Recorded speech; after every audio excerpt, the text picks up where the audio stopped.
ദേശീയ അധ്യാപക ജേതാവ് കൂടിയായ എൻ്റെ പ്രിയ സുഹൃത്ത് പി.ഒ. ചാക്കോ സാറ് എഴുതിയ മനോഹരമായ ഒരു പുസ്തകമാണ് ചെന്നിൻ്റെ മക്കൾ.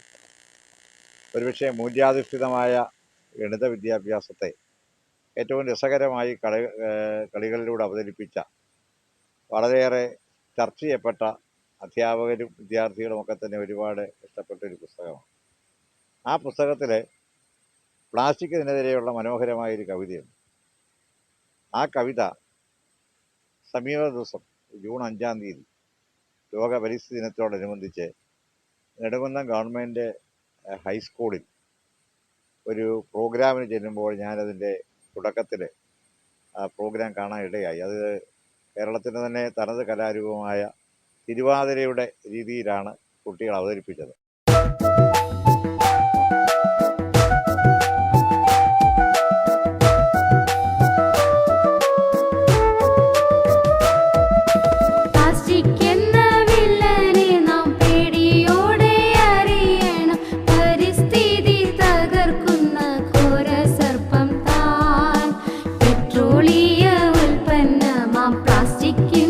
നമ്മെ എല്ലാം അടി തൊട്ടു മൂടി വരെ ചുറ്റി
വലിയ ആശയം പ്ലാസ്റ്റിക്കിനെതിരെയുള്ള ബോധവൽക്കരണത്തിന് ഏറ്റവും രസകരമായി അവതരിപ്പിക്കാൻ കഴിയുന്ന ഒരു സർഗാത്മകമായ ഒരു പ്രവർത്തനം എന്ന നിലയിൽ ആ തിരുവാതിരകളി എനിക്ക് വളരെയേറെ ഇഷ്ടപ്പെടുകയും ഞാനത് പൂർണ്ണമായി തന്നെ കണ്ട് ആസ്വദിക്കുകയുണ്ട്.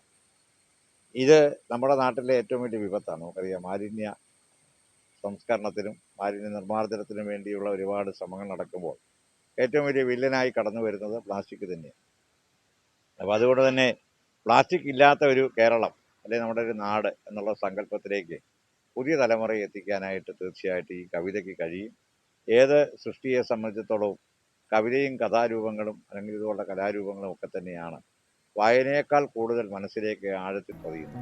അധ്യാപന ഗവേഷണത്തിൽ രാഷ്ട്രാന്തര രാജ്യാന്തര വിഭാഗങ്ങളിൽ 18ഓളം അവാർഡുകൾ നേടിയതും ഗവേഷണ ഫെലോഷിപ്പായി ഭാരത സർക്കാർ 5 ലക്ഷം രൂപയും ബ്രിട്ടൻ 5000 പൗണ്ടും കേരള സംസ്ഥാന സർക്കാർ 1/2 ലക്ഷം രൂപയും ലഭ്യമാക്കിയതുമായ നിരവധി മൂല്യാധിഷ്ഠിത പാഠാവതരണങ്ങൾ അധ്യാപനത്തിന് ഉൾപ്പെടുത്തുവാൻ maths for children by Chacko Mash എന്ന യൂട്യൂബ് ചാനൽ സബ്സ്ക്രൈബ് ചെയ്യാൻ മറക്കരുതേ.